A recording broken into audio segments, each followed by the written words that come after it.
کہ جناب محمد وقاص صاحب رشتہ ازدواج سے منسلک ہو رہے ہیں۔ اللہ رب العزت اس رشتے کو انتہائی پائیدار اور مستحکم فرمائے۔ اللہ ہر طرح کے شرور و فتن سے اس رشتے کی حفاظت فرمائے، اور اللہ زوجین میں خوب مودت و محبت پیدا فرمائے۔ اور جتنے نوجوان جو نکاح کی عمر کو پہنچ چکے ہیں اور ان کا نکاح نہیں ہوا ہے، اللہ رب العزت ان تمام بچوں کا نکاح جلد از جلد کروا کر کے ان کو حلال اور پاکیزہ زندگی اختیار کرنے کی توفیق عطا فرمائے۔ میں نے خطبے میں ایک آیت پڑھی ہے اور ایک حدیث پڑھی ہے۔ آیت کریمہ کے اندر اللہ رب العزت نے زوجین کی ذمہ داریاں بتلائی ہیں۔ اللہ فرماتا ہے ہن لباس لکم وانتم لباس لہن، یہ بیویاں تمہارا لباس ہیں اور تم بیویوں کا لباس ہو۔ علماء کہتے ہیں لباس سے تشبیہ دیا، خاوند کو بتایا کہ بیوی کا لباس ہے، بیوی کو بتایا خاوند کا لباس ہے۔ آخر حکمت کیا ہے؟ حکمت یہ ہے کہ جیسے لباس سے ہم اور آپ معاشرے میں زینت حاصل کرتے ہیں، لباس سے معاشرے میں خوبصورتی حاصل کرتے ہیں، ایسے ہی اللہ رب العزت نے نکاح کو معاشرے کی زینت اور خوبصورتی بنایا۔ آج کل یورپین کلچر کو فروغ دیتے ہوئے ہمارے بچے اور بچیاں لیو ان ریلیشن شپ کے اندر بغیر نکاح کے، it is not allowed in Islam, Islam کے اندر حرام اور ناجائز ہے بغیر نکاح کے کسی لڑکی سے چیٹنگ کرنا، کسی لڑکی سے بات کرنا، کسی لڑکی کی طرف نگاہ اٹھا کر کے دیکھنا۔ اللہ کے نبی نے فرمایا فَإِنَّ زِنَ الْعَيْنِ النَّظَرُ، آنکھ کا زنا دیکھنا ہے۔ ہم نے زنا سمجھ رکھا ہے صرف اس کام کو حرام اپنی آنکھوں سے کرتے ہیں۔ ہاتھ کا زنا پکڑنا ہے، پیر کا زنا چل کر کے جانا ہے، ہاتھوں کا زنا لو لیٹر لکھنا ہے، یہ حرام کام ہمارے بچے اور بچیاں کرتے ہیں۔ اللہ کے نبی نے فرمایا، آپ صلی اللہ علیہ وسلم نے ارشاد فرمایا ان اعظم النکاح برکۃ ایسرہ مؤونہ۔ ایک دوسری روایت میں اللہ کے نبی صلی اللہ علیہ وسلم نے فرمایا کہ اے نوجوانوں کی جماعت، تم میں سے جو شخص نکاح کی استطاعت رکھتا ہو، من استطاع منکم الباءۃ فلیتزوج، تو اسے چاہیے کہ وہ نکاح کر لے۔ فإنہ اغض للبصر، اس لیے کہ نکاح نگاہ کو نیچی کر دیتا ہے، وأحسن للفرج، شرمگاہ کو محفوظ کر دیتا ہے۔ اور جو نکاح کی استطاعت نہ رکھتا ہو وہ کیا کرے؟ اللہ کے نبی نے اس کے لیے بھی طریقہ بتایا۔ آئے تو صحیح، پوچھے تو صحیح، قرآن اور اللہ کے نبی کے حدیث میں ہر چیز کا حل موجود ہے۔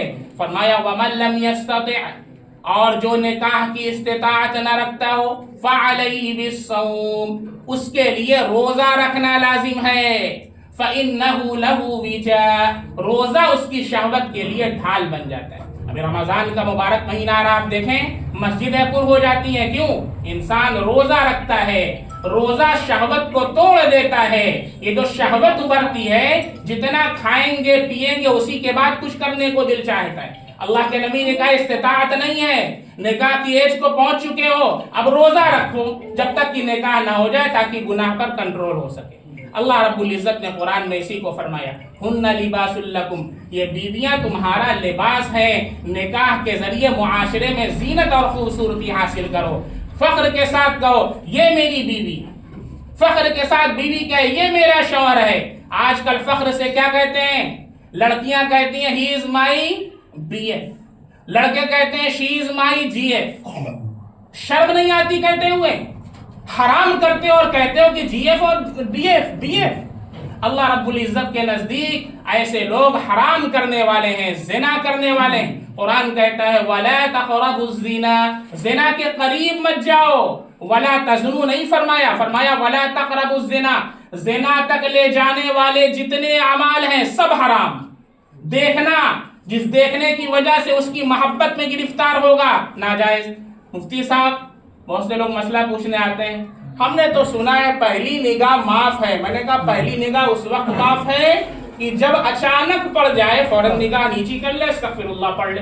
پہلے ہی سے بیٹھا ہے گھورنے کے لیے، حرام اور ناجائز سے ڈنڈا پڑے گا۔ اپنے آپ کو بچائیں حرام کاری سے، ذرا سا حرام آئے گا ساری عبادت پر پانی پھر جائے گا۔ رات بھر کی تہجد جو آپ نے شب برات کے اندر پڑھی ہے اور پورا کا پورا قرآن ایک گلاس دودھ کے اندر ایک قطرہ پیشاب کا ملا دیا جائے، آپ پینا گوارا کریں گے؟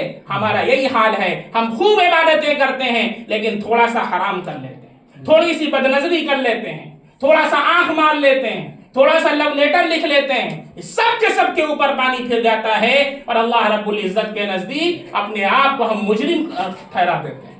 دوسری ذمہ داری جو اللہ نے قرآن میں بتایا، کہا ہن لباس لکم، بیویاں تمہارا لباس ہیں۔ جیسے لباس کے ذریعے ہم اور آپ اپنے عیب کو چھپا لیتے ہیں، لباس کے ذریعے ہم اور آپ اپنے ستر کو چھپا لیتے ہیں، قرآن میں اللہ کہہ رہا ہے ہن لباس لکم، یہ بیویاں تمہارا لباس ہیں۔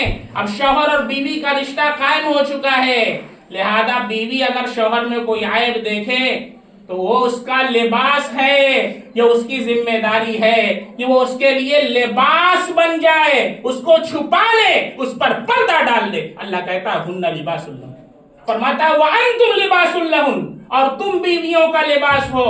شوہر بیوی میں کوئی عیب دیکھے تو ڈھنڈورا نہ پیٹے، کیا کرے؟ اس کے لیے لباس بن جائے، اسے چھپا لے، اس پر پردہ ڈال دے۔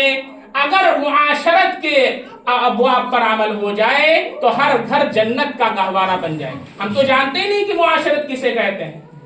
اسلام اور دین نام صرف نماز پڑھنے کا نہیں بھائی، 5 شعبوں کا نام ایمان، 5 شعبوں کا نام ہے دین۔ 5 شعبے پر جو عمل کرے گا وہ دیندار کہلائے گا۔ نمبر 1 ایمانیات، نمبر 2 عبادات، نمبر 3 معاملات، نمبر 4 معاشرت، نمبر 5 اخلاقیات۔ جب ان 5 شعبے کا دین ہماری زندگی میں آئے گا تب ہم دیندار کہلائیں گے۔ صرف نماز پڑھنے کا نام دین نہیں ہے، صرف جو ہے قرآن پڑھنے کا نام دین نہیں ہے، 5 شعبے کا دین ہمیں سیکھنا ہے علماء سے اور اس پر عمل کرنا ہے، اور اپنے گھر کے اندر انشاءاللہ اسلام کو اور اسلام کے احکام کو ہمیں اور آپ کو زندہ کرنا ہے۔ اللہ کے نبی کی حدیث میں نے پڑھی تھی، ان اعظم النکاح برکۃ ایسرہ مؤونہ، اللہ کے نبی نے فرمایا سب سے زیادہ عظمت والا، سب سے زیادہ برکت والا، سب سے زیادہ خیر والا وہ نکاح ہے جو سب سے کم خرچ والا ہو۔ آج یہ ہم سب کی ذمہ داری ہے کہ ہم نکاح کو سستا بنائیں، نکاح کو مشکل نہ کریں۔ یہ جو بارات کا سسٹم چل رہا ہے، there is no concept of بارات in اسلام، اسلام میں کوئی بارات کا کانسیپٹ نہیں ہے۔ ہمارے استاد حضرت مولانا مختار صاحب ہیں، جامعہ حسینیہ کے اندر پڑھاتے ہیں، لال دروازہ آپ لوگوں نے نام سنا ہوگا، جونپور میں جامعہ حسینیہ لال دروازہ کا نام آپ لوگوں نے سنا ہوگا، جہاں کے پڑھے ہوئے طلبہ الحمدللہ پوری دنیا کے اندر خدمات انجام دے رہے ہیں۔ ان کے بچے کا نکاح تھا، اپنے بچے کو لے کر کے گئے، کس سے؟ ٹوٹو سے۔ ہم لوگ کیا کہیں گے؟ ارے ٹوٹو سے برتیا جائیں؟ ارے اللہ کے بندے، اللہ اگر تیری عزت کرتا ہے تو سمجھ لے تو سب سے بڑا عزیز انسان ہے۔ پوری دنیا اگر تجھ سے نفرت کرتی ہے، اللہ تجھ سے تیری عزت کرتا ہے، کیونکہ تو اللہ اس کے حکم پر عمل کرتا ہے۔ کہوا دیا مسجد کے اندر عصر کی نماز پڑھیں گے اور بچی سے اجازت لے کر آئیے گا، لڑکی کے ابا سے۔ عصر کی نماز پڑھی، بچی سے اجازت لے کر کے آئے، مولانا نے کھڑے ہو کر کے نکاح پڑھایا اور چھہارا لے کر کے آئے، تقسیم کر دیا۔ کہنے لگے مولانا چلیے کھانا کھا لیجئے، کہنے لگے کھانے کا بھی وقت نہیں، گھر چل کے کھا لیں گے، چائے پی لیتے ہیں۔ اتنا سستا اللہ نے اسلام کو کیا۔ ہمارے سامنے اللہ کے نبی اور صحابہ کرام کے 1,24,000 نمونے موجود ہیں۔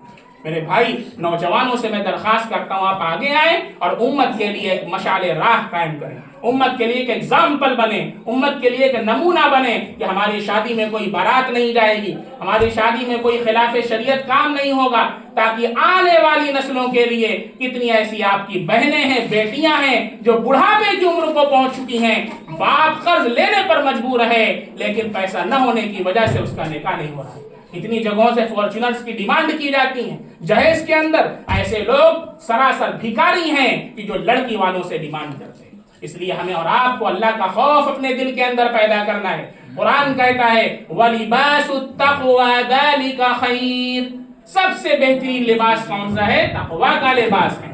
ہمیں اور آپ کو تقوی کا لباس اختیار کرنا ہے، اللہ کا خوف، اللہ کی خشیت اپنے اندر پیدا کرنا ہے، اور نکاح کو سستا سے سستا کرنا ہے تاکہ ہماری ساری بہن بیٹیوں کا انتہائی آسانی کے ساتھ نکاح ہو سکے۔